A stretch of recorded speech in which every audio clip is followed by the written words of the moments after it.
Hey guys, hope you've had an awesome Saturday. Hope you had an awesome Christmas. Hope you had an awesome New Year. I don't know how long I'm going to keep saying that. Like, we had a really great Christmas. I've still got my Christmas tree up actually. I really don't want to take it down yet because we had like just such an amazing time. It was like probably the best Christmas we've had for at least a few years.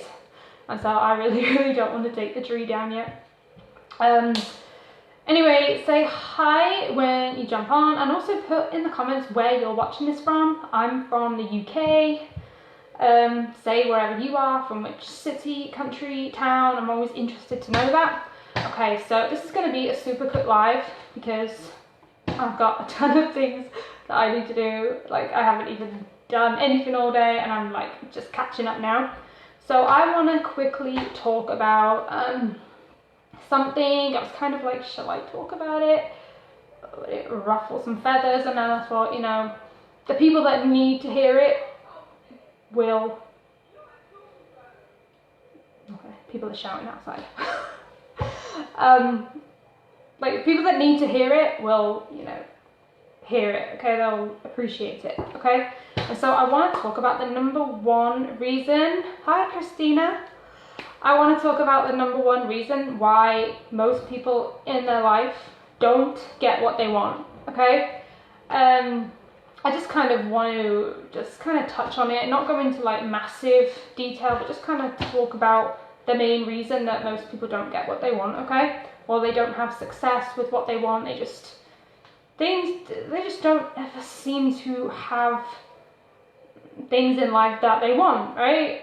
And the bottom line is, I wrote it down, they don't do the things they need to do, okay? And I know it sounds like it's really simple, but that's really what it is. And I feel like the reason, in fact, I know the reason that most people don't do the things they need to do to get the things they want in life is fear, okay? Because if you think about it, why is it scary? Why don't people, like, if people knew that doing certain things would get them what they wanted, why would they not do them? And myself too, because I have been held back by fear a lot. I'm not like standing here preaching. I am affected by this too, and I always I'm mindful of like when I talk about things to say I've been through this too, I relate to this too, because I kind of find it hard to talk about things if I don't relate to it, because, you know, I want to be relatable with things I say. And the reason people don't do things they need to do to get the things they want in life, it comes down to fear. Like, they might disguise it as other things, but at the end of the day, it is fear. And it's like, because if you thought about it, if everyone doing the things they need, if it was easy and comfortable and it always felt good to do things that they need to do, surely everybody on the planet would already have everything they want. You know, because oftentimes if you think about where our lives are now, they're a result of our thoughts and actions that we had in the past. I mean, I don't know if you guys have ever watched The Secret. I have actually watched it. I found it on YouTube today and I like looped it, so it played like, I think it played like 4 times. I just kept letting it run. And one of the like speakers on there said like, we're always living in this residual. We're always living in the residual of like thoughts and actions that we've taken in the past. And so like where we are right now in our lives are results of thoughts and actions that we've taken in the past. And if, you know, a person isn't where they want to be in life, that just means that in the past they didn't do the things they needed to do, okay? And maybe like they never even tried to go for anything they want. Maybe, you know, maybe they're in the process. Maybe they just like the results haven't come yet. Or like for me, I am very much still in like the process. I'm still very much kind of, you know, just, I mean, I haven't had like a great deal of success yet. I haven't had a great deal yet. I'm still like in the process, but I know that in the future, the things that I do today I'm going to see those results in the future, okay? I don't know how far in the future, but I know that if I keep showing up and doing the things that I need to do, I know that eventually it's inevitable that something is going to come of it, okay? And it's kind of like, you know, I don't know, and I kind of made a list of things that people might be fearful of when they start something new. You know, I just wrote down they might have a fear of looking stupid, they might be worried about what people think, like maybe there's people out there that want to start a business, but maybe they're afraid of, you know, falling on their face, maybe they're afraid of like not being accepted by their friends and their family, maybe they've got a fear of losing everything, you know, maybe going bankrupt and losing their home, you know, where are we going to live, fear of failing. And I think like we're living in a world today where failing is seen as something bad. Like I think people don't understand that in order to have lots of success in something, there's going to be times where, you know, failing's inevitable. You'll get it if you keep going, yeah. Consistently, yeah. So true, yeah. I'm sorry, I'm trying to like read the comments and like stay on track at the same time. I haven't quite mastered that bit yet, Christina. Fear of failing, fear of haters, fear of like, you know what haters are? They're just people that just drop in hate, like funny comments. Maybe you do live videos, you know, like me, and people drop comments that aren't very nice. Haters, they're literally just people that aren't doing anything, and you know, maybe they're people that tried something once and they failed, or they're just not doing anything. Maybe they're angry. You know, my mentor did a live on this earlier in our coaching group, and he says that when people are angry, they're just really hurt. So if someone gives you hate, don't respond to it. Just be like, hey, I'm sorry you feel that way. I'm sorry you're not having a great day or a great time in your life. Wish you the best.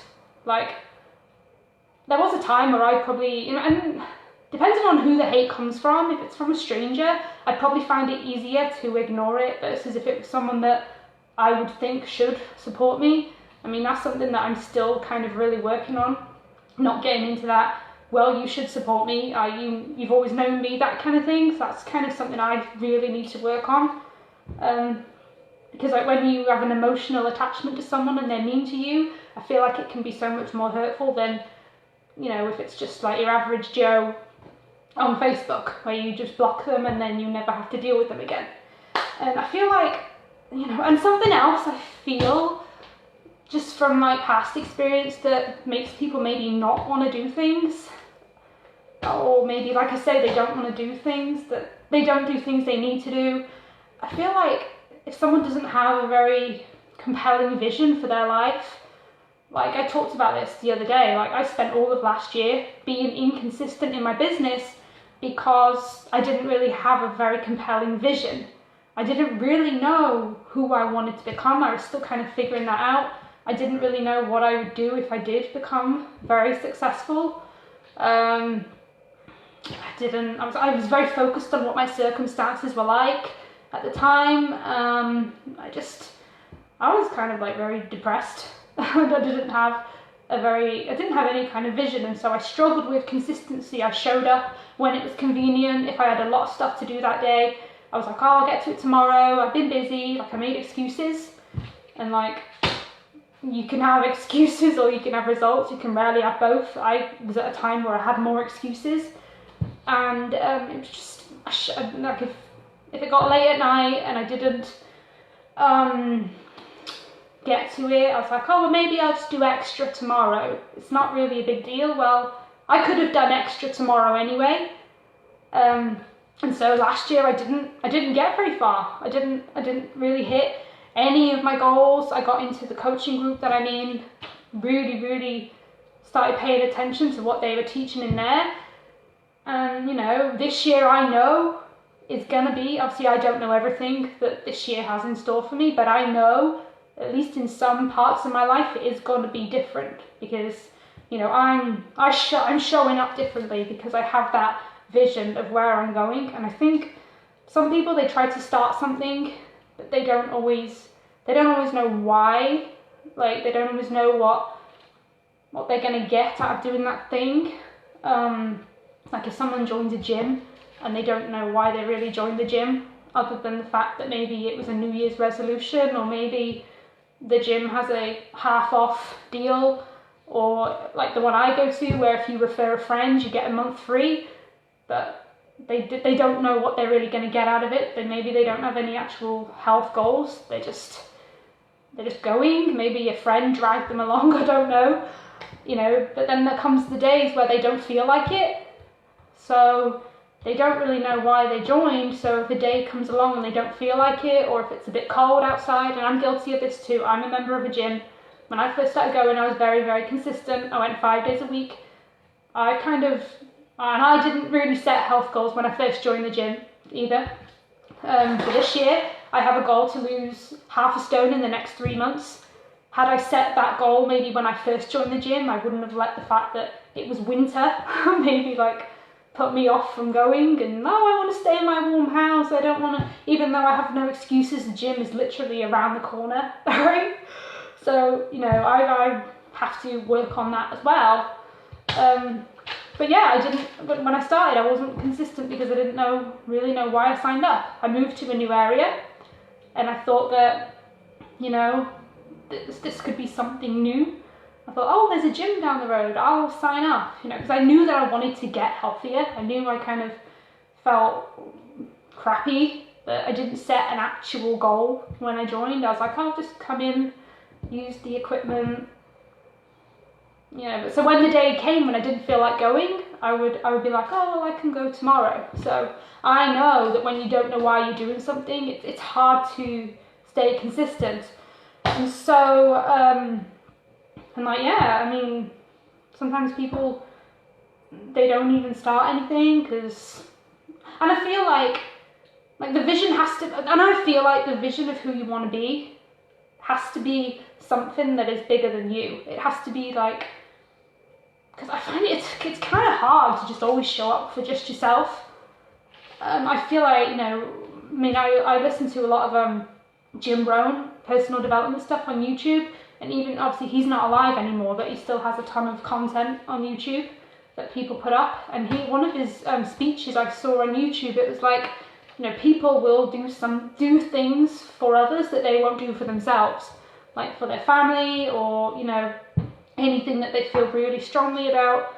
Like they'll do things for others that they won't do for themselves. And so, like, if you make your vision more than just about what you want, make it about how you can help the world.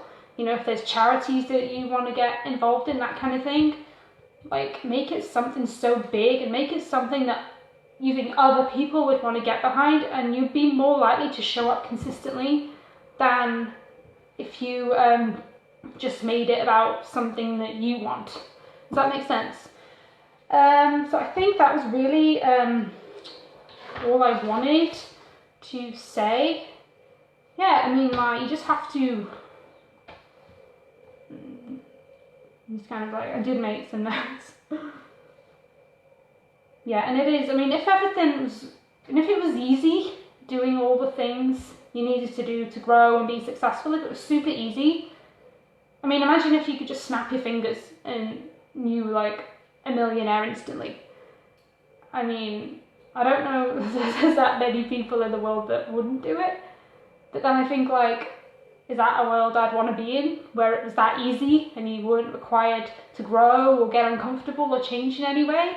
You know, I'm kind of glad that to get what you want you have to grow. I'm glad that we don't have to just snap our fingers and we get everything we want. Like, I think that wouldn't be a good world if everybody just had everything they wanted instantly. I mean, can you imagine? I'm glad that it's uncomfortable, and I'm glad that, you know, growth is required. It just makes it, like, when you have to go through things that are uncomfortable, it just makes it so much more satisfying when you finally get it. Like, if you have to struggle for it a little bit, to me it just makes it, like, what was it, another quote? I'm always thinking of quotes that always come to my mind when I'm, like, trying to explain things, but, like, the bigger the struggle, the more glorious the triumph, like, the more satisfying it'll be when you get it. I mean, that is, like, you know, I'm glad that it's set up that way and that we don't just get it easily. So I hope that was helpful to you. This is something that's like really out of my comfort zone too. I mean, normally, if I tell you a secret, I normally do Facebook Lives to my friends only. This is like one of the first times where I've actually done a public live, just because, you know, they make me really nervous. And so, you know, I certainly don't have all this stuff down to perfection. Not at all. I'm growing all the time, of course. So I hope that was helpful to you. I actually have a list of tips of how to make 2020 your best year ever. If you would like me to send you those for absolutely free, feel free to send me a message. I hope you all have an amazing night, and I will talk to you later.